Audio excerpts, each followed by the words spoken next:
Baiklah, di sini saya akan menjelaskan materi saya tentang PSAK 108, akuntansi transaksi asuransi syariah.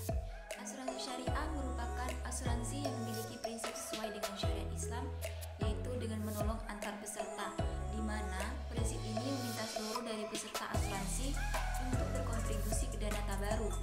Dana tabaru ini diberikan kepada salah satu nasabah yang terkena risiko. Sementara dalam asuransi konvensional adalah asuransi dengan prinsip jual beli resiko. Kemudian yang kedua dari asuransi syariah adalah kepemilikan dana. Kepemilikan dana dalam asuransi syariah ini adalah dana bersama yang dimiliki oleh seluruh peserta asuransi ini sendiri. Hal ini dimaksudkan jika ada peserta lain yang membutuhkan bantuan, maka peserta lain akan turut memberikan dana kontribusinya. Begitu juga sebaliknya. Hal ini biasa disebut dengan prinsip sharing of risk. Sementara dalam asuransi konvensional ini, asuransi diolah dengan mengelola dan menentukan dana perlindungan nasabah yang berupa pembayaran premi per bulan. Kemudian dari segi investasi ini sendiri, investasi asuransi syariah berbentuk tabaru yang sesuai dengan syariat Islam. Investasi ini mengambil instrumen yang halal, berbeda dengan asuransi konvensional yang bebas memilih instrumennya. Dari segi surplus underwriting ini sendiri, asuransi syariah akan memberikan kepada seluruh peserta apabila terdapat kelebihan dari rekening tabarunya. Hal ini juga termasuk pada pendapatan lain setelah dikurangi pembayaran santunan atau klaim dari hutang kepada perusahaan.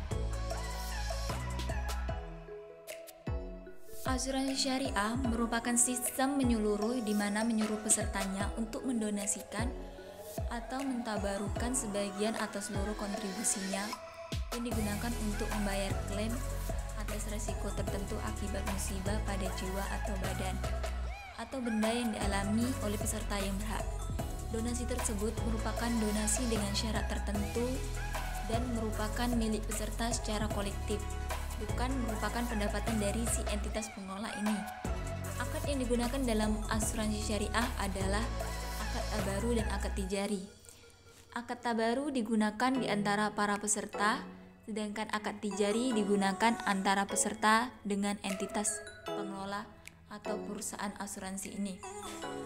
Pengakuan dan pengukuran transaksi akuntansi asuransi syariah pertama dikeluarkan oleh Dewan Standar Akuntansi Keuangan Ikatan Akuntan Indonesia pada 28 April 2009 yang menetapkan bahwa seluruh produk dari akuntansi syariah yang sebelumnya dikeluarkan oleh DSAKIAI ini dialihkan kewenangannya pada Dewan Standar Akuntansi Syariah Ikatan Akuntan Indonesia. PSAK 108 ini juga pernah melakukan revisi pada 25 Mei 2016 mengenai pengakuan, pengukuran, penyajian, dan pengungkapan transaksi asuransi syariah. Pengakuan dan pengukuran.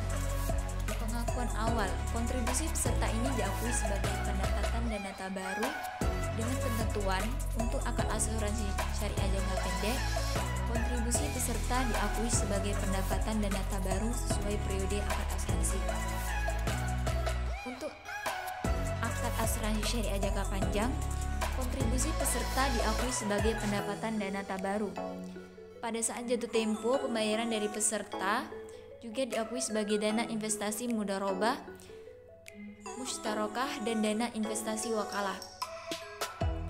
Bagian kontribusi untuk ujrah ini diakui sebagai pendapatan entitas pengelola secara garis lurus selama masa akad dan menjadi beban dana tabaru.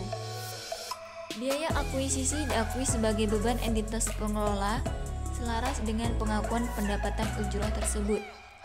Pengukuran setelah pengakuan awal, di mana penetapan besaran alokasi atas surplus underwriting dana tabaru ini bergantung pada peserta secara kolektif regulator atas kebijakan dari manajemen. Alokasi surplus underwriting tersebut ini juga sebagai penambah dan saldo dana tabaru juga didistribusikan ke peserta secara individual.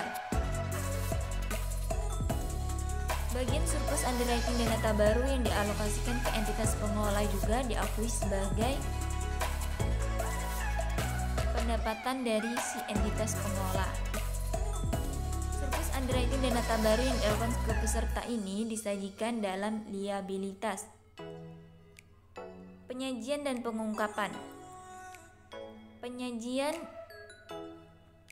Penyisian teknis juga disajikan secara terpisah di dalam liabilitas dalam laporan posisi keuangan.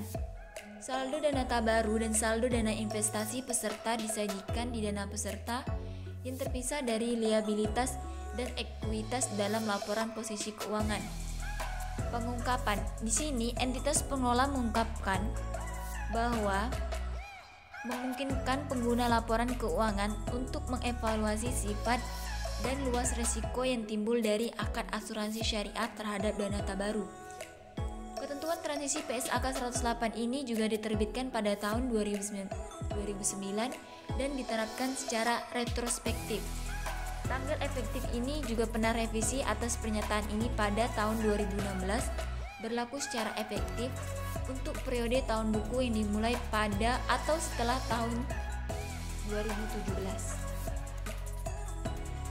Contoh kasus dalam asuransi syariah ini terjadi pula pada PT Asuransi Jiwa, di mana PT Asuransi Jiwa ini dilaporkan oleh suami dari si nasabah, yang dimana dinyatakan bahwa PT Asuransi Jiwa ini telah melanggar aturan polis asuransi terhadap si nasabah. Sebaliknya, PT Asuransi Jiwa ini menuduh bahwa si nasabah ini telah berbohong kepada pihak asuransi karena saat mengajukan asuransi, si nasabah ini tidak berterus terang terhadap riwayat penyakit yang dideritanya saat ini. Beliau hanya mengatakan bahwa asuransi ini bisa diambil pada saat beliau telah tiada saat kecelakaan.